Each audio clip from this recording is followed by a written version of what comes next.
नमस्कार, निर्धार के खास कार्यक्रम में आपका स्वागत है। मैं हूं देवेंद्र कुशवाहा। लोकसभा चुनाव में औरंगजेब की एंट्री हो गई, जिस पर चुनावी रंग चढ़ता नजर आ रहा है। महाराष्ट्र से शुरू हुई बयान पर सियासत अब एमपी की राजनीति भी गर्म कर रही है। एक रिपोर्ट देखिए, फिर चर्चा भी करेंगे। चुनावी रण में औरंगजेब को एंट्री।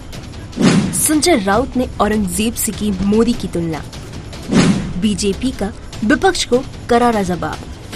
कहा हमारे नेता करते हैं मंदिर बनाने का काम।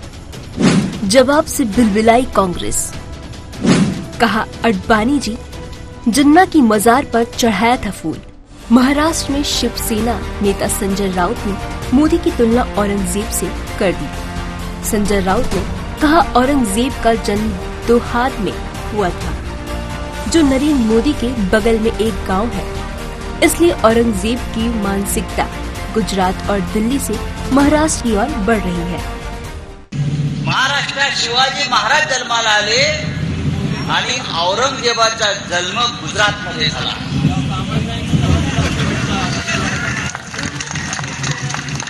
गुजरातमध्ये जिथे मोदी जन्माला आले त्याच्या बाजूला दाहोद नावाचं गाव आहे, तिथे औरंगजेब जन्माला आला आणि म्हणून ही औरंगजेबी वृत्ती गुजरात आणि दिल्लीतून या महाराष्ट्रावर चाल करून येते आणि शिवसेनेच्या विरोधामध्ये, आमच्या स्वाभिमानाच्या विरोधामध्ये। संजय राउत के बयान पर सियासत गर्म होनी थी और हुई भी। ऐसे में मध्य प्रदेश सरकार ने कैबिनेट मंत्री कैलाश विजयवर्गीय पर जोरदार निशाना साधा। विजयवर्गीय ने कहा मोदी जी की तुलना औरंगजेब से करी। अरे औरंगजेब कौन था भाई? इस देश में मंदिरों का सर्वनाश किसने किया? इस देश के मंदिरों को किसने तोड़ा, किसने लूटा? औरंगजेब की समाधि पर पुष्प चढ़ाने कांग्रेस के नेता जाते थे। मंदिर तोड़ने वालों की समाधि पर पुष्प चढ़ाने विपक्ष के लोग जाते हैं। हमारे नेता तो मंदिर बनाने का काम करते हैं। कहा गया कि मोदी जी की तुलना औरंगजेब से करी। अरे औरंगजेब कौन था भाई? इस देश में मंदिरों का सर्वनाश किसने किया? इस देश के मंदिरों को किसने तोड़ा, किसने लूटा?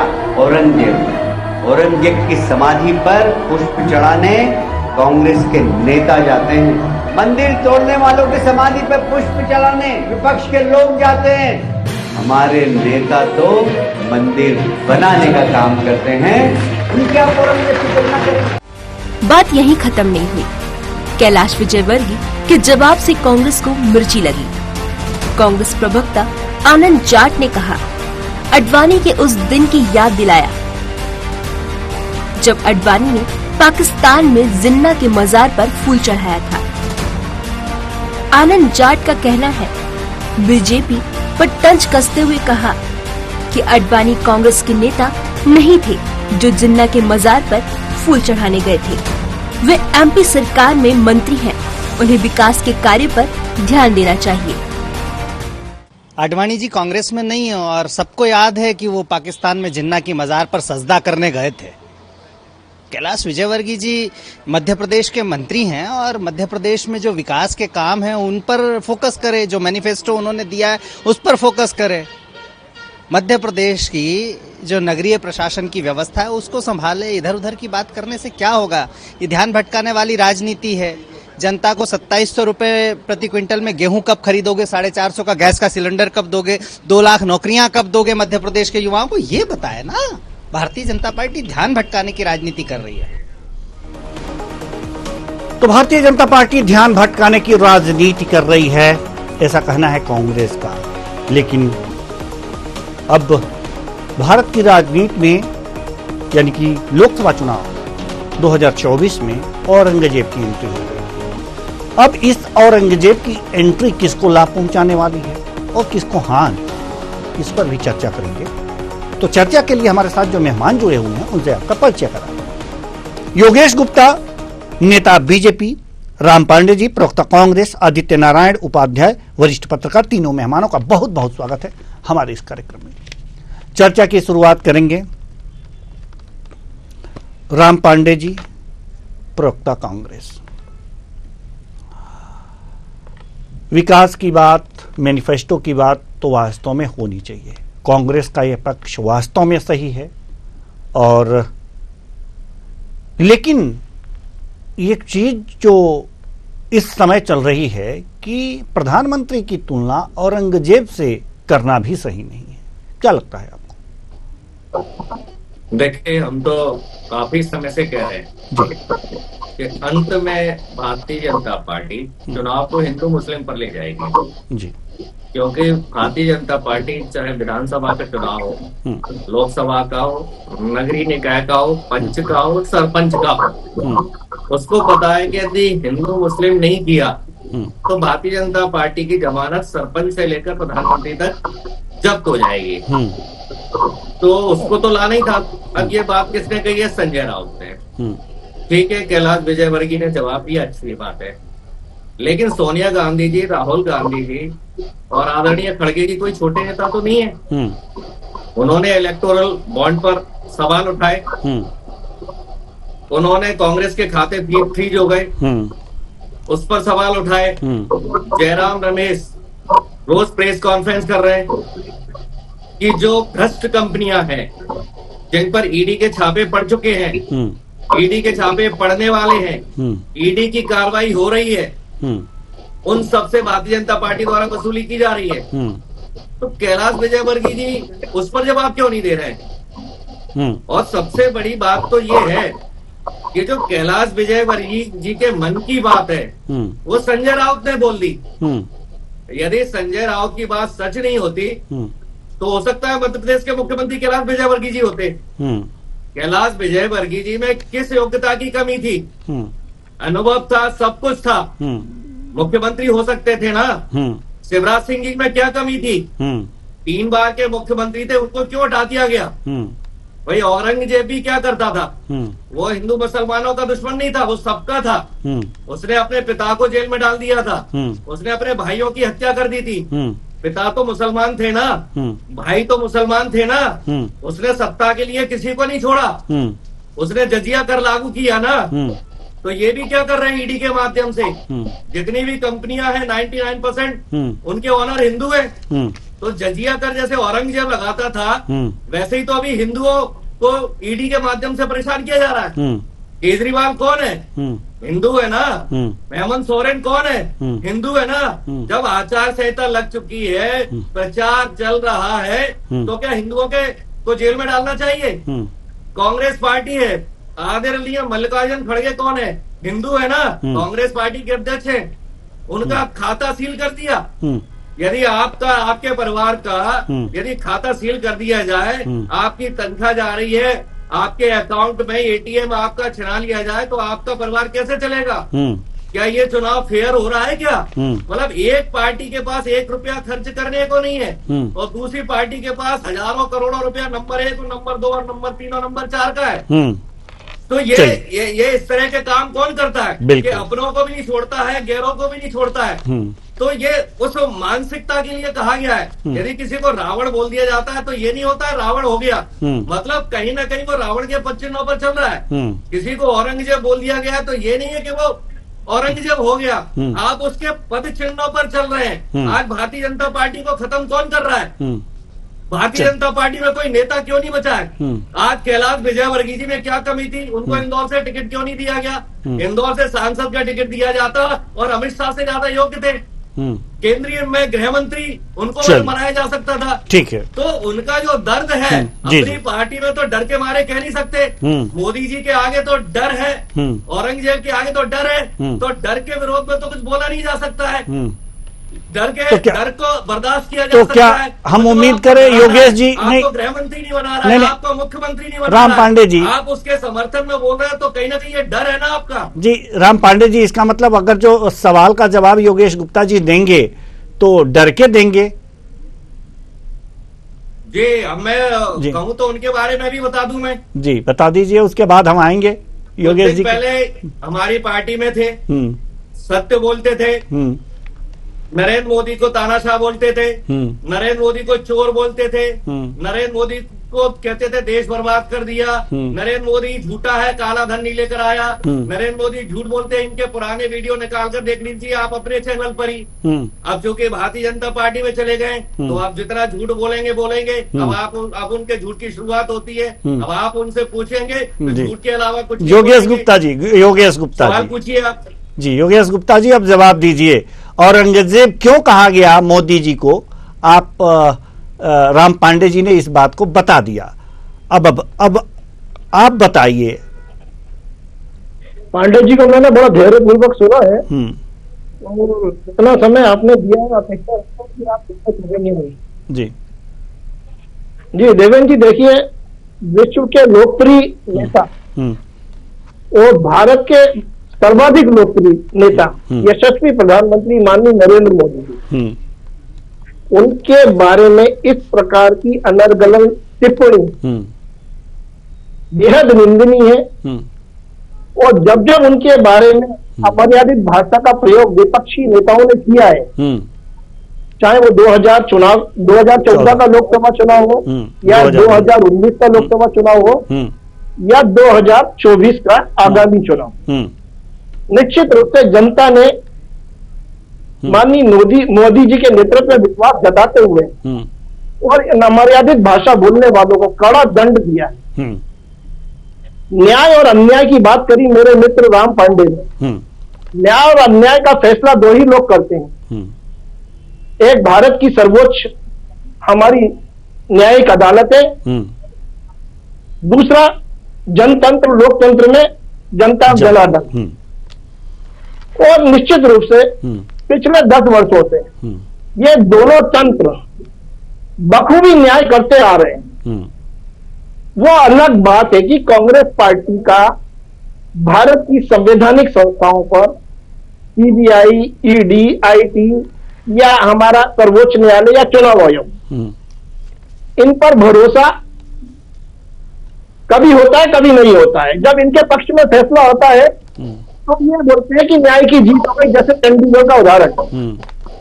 कई बार मेरे मित्र राम पांडे ने डिबेट में साथ उल्लेख किया, तो वहां न्यायालय सच बोलता है और जहां इनके विपरीत कोई फैसला आता है तो वह न्यायालय पर ये दोषारोपण करते हैं जी कि लोकतंत्र की हत्या हो गई। तो ये इस प्रकार का दोहरा मापदंड रखने वाले लोग हैं। इन्होंने बात करी कि डॉक्टर मोहन यादव को मुख्यमंत्री बना दिया, विजय मल्टी साहब को नहीं बनाया, क्या वो योग्य नहीं थे? अरे भारतीय जनता पार्टी में एक से बढ़कर एक योग्य नेता है, मगर परिवारवाद से विमुख होकर जो केंद्रीय नेतृत्व वो पिछली पंक्ति में बैठे हुए एक साधारण कार्यकर्ता को मुख्यमंत्री की कुर्सी तक पहुंचाता है, जो कांग्रेस में संभव ही नहीं। अभी कल ही हमने संपन्न हुई जिसका उल्लेख राम पांडे जी ने किया, खड़गे जी, सोनिया जी और राहुल गांधी जी प्रेस कॉन्फ्रेंस कर रहे थे। उन्होंने क्या आरोप लगा उस पर आता हूं, उसके पहले एक बात की और आपका ध्यान आकर्षण करना चाहूंगा कि खड़गे जी ने जब पानी का गिलास माननीय सोनिया जी के सामने रखा, उन्होंने मना किया, फिर राहुल जी को दिया, उन्होंने मना किया। तात्पर्य यह है कि एक दलित के हाथ का पानी पीने से कांग्रेस का राष्ट्रीय नेतृत्व किस प्रकार परहेज करता है, ये सार्वजनिक रूप से हम लोगों ने देखा। इन्होंने न्याय की गुहार लगाते हुए कि हमारे खाते फ्रीज कर दें। देखिए मैं बताता हूं, ईडी ने और आईटी ने कांग्रेस संगठन को कम से कम 8 नोटिस दिए थे। धारा 13A ये कहती है कि एक राजनीतिक दल को कर छूट मिलती है, मगर वो कब मिलती है जब संवैधानिक मर्यादाओं का अनुपालन किया गया होगा। आपने 2018 से लेकर 2021 तक रिटर्न ही फाइल नहीं किए। अगर आपकी जानकारी में नहीं है राम पांडे जी, तो आपके यहाँ टैक्सेशन से संबंधित वकीलों की भरमार है और उनसे आप ये बात मालूम कर सकते हैं कि जब 3 साल तक रिटर्न फाइल नहीं होता तो आईटी हम जैसे लोगों को भी नोटिस देती है, बाकायदा नोटिस देती है, समय देती है, आप उस समय अवधि का भी उपयोग नहीं करते, नोटिस का भी जवाब नहीं देते, रिटर्न भी नहीं फाइल करते और सार्वजनिक प्रेस कॉन्फ्रेंस के माध्यम से सीधे आरोप लगाते हैं देश की संवैधानिक संस्थाओं पर और माननीय केंद्रीय नेतृत्व पर। तो क्या देश की जनता इतनी मूर्ख है जो आपके क्रियाकलापों को देख नहीं रही? आज हमारा 55 से 60% मतदाता युवा है, लगभग 40 से 60-62 साल के आसपास उम्र है, उच्च शिक्षित है, बखूबी जानता है नियम कायदे और संविधान के चलिए धाराओं को। बिल्कुल बिल्कुल, हम आएंगे आपके पास। इस प्रकार की जो आक्षेप लगाना, एक मिनट और देवेंद्र जी जी, इन्होंने इलेक्ट्रल बॉन्ड का मामला उठाया। 17 राज्यों में भारतीय जनता पार्टी की सरकार, केंद्र में हमारी सरकार, हमको 6000 करोड़ मिले, 1468 करोड़ रुपए कांग्रेस को मिले, जिससे मात्र 53 सांसद, 3 राज्यों में सरकार। इसके अलावा पश्चिम बंगाल में ममता जी को मैं पढ़ के बताता हूं, टीएमसी को मिले 542 करोड़, डीएमके को जो चेन्नई में है 503 करोड़ रुपए, वाईएसआर को 154 और भारतीय जनता पार्टी को केवल 100 करोड़ रुपए मिले। तो ये झूठे आरोप लगाना बंद करें और यथार्थ से सामना करें कि आप लोग धरातल पर नहीं हो, आप लोग जमीन पर मतदाता के समीप नहीं हो, आपके पास ना नेता है, ना नीति है, ना नियत है। टीवी चैनलों पर बैठकर मेरे भाई लोकतंत्र की लड़ाई नहीं जीत सकते हो। चलिए ठीक है, उसके लिए एसी के कमरों से बाहर आना पड़ेगा। जी, बड़ी देर तक इंतजार किए हमारे वरिष्ठ पत्रकार आदित्य नारायण उपाध्याय जी। आपने दोनों मेहमानों को सुना, पूरा भरपूर समय दिया हमने।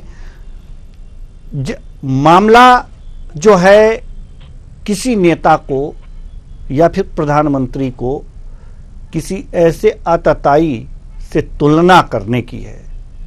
क्या लगता है आपको कि अगर इस तरह की तुलना अगर जो की जाती है राजनीतिक दलों द्वारा, उनके नेताओं द्वारा, तो जनता में क्या मैसेज जाता है?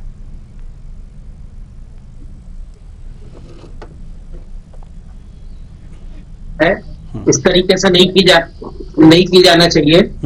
और विपक्ष में विपक्षी दल जो है और विपक्ष के जो नेता हैं उनको खास तौर पर लोकसभा चुनाव के समय जिस तरीके के मुद्दे उठाए जाना चाहिए, जिन तरीके के तर्क दिए जाना चाहिए, उन तर्क से हट करके जिस तरीके की ये बयानबाजी की गई है, इस तरीके की बयानबाजी यदि ये करेंगे विपक्ष के लोग, तो ये भारतीय जनता पार्टी और उसके द्वारा जो उसकी जो बौद्धिक विंग है और जो सोशल विंग है, उसके सामने ये नहीं टिक पाएंगे।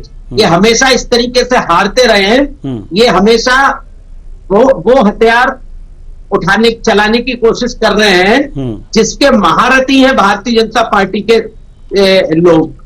तो भारतीय जनता पार्टी में तर्कशील और चिंतनशील लोगों की कमी नहीं है, ये सबको पता है।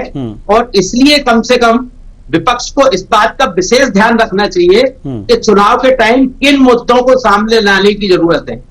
यही संजय राउत जो है, जब भारतीय जनता पार्टी जब इनका जो दल था तो भारतीय जनता पार्टी का सहयोगी था, तो कांग्रेस के ऊपर इस तरीके के अनर्गल टिप्पणियां करते रहे हैं और इसी के लिए ये चर्चित है। तो ऐसे लोगों से पार्टियों को भी सावधान रहना चाहिए और निश्चित तौर पर प्रधानमंत्री या किसी भी सम्मानित व्यक्ति के प्रति जो है इस तरीके को उदाहरण नहीं देना चाहिए।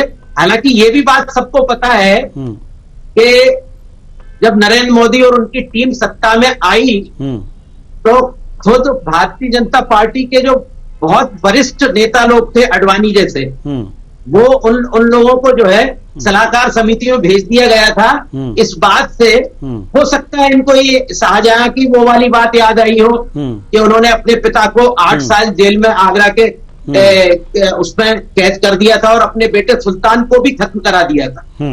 तो लेकिन ये चीजें जो है आज के लोकतंत्र से मैच नहीं करती। हो सकता है उनको इस तरीके की चीजों से कुछ समानता, उनके अपने विचार हो सकते हैं, उनको समानता कहीं कुछ लगती हो, हालांकि आज से 4 वर्ष पहले कांग्रेस नेता संजय निरुपम ने जब वाराणसी में जो है कॉरिडोर बनाया जा रहा था तो सैकड़ों मंदिर ढहाए गए थे कॉरिडोर के निर्माण के लिए। उस समय संजय निरुपम ने भी मोदी जी के प्रति जो है मोदी जी की तुलना औरंगजेब से कर दी थी। और एक समय भारतीय जनता पार्टी के नेता सुशील मोदी ने नीतीश कुमार को औरंगजेब कहा था कि वो सत्ता के लिए किसी भी हद तक जा सकते हैं। लेकिन कुल मिला के आज भारत की जो जनता है वो विपक्ष से नीतिगत मुद्दों पे चर्चा मांगती है। वो ऐसे मुद्दे चाहती है कि यदि उनको वोट दिया जाए, भारतीय जनता पार्टी को क्यों ना वोट दिया जाए और क्यों वोट दिया जाए और उन्हें क्यों वोट दिया जाए। ऐसे कोई मुद्दे सामने लाना चाहिए।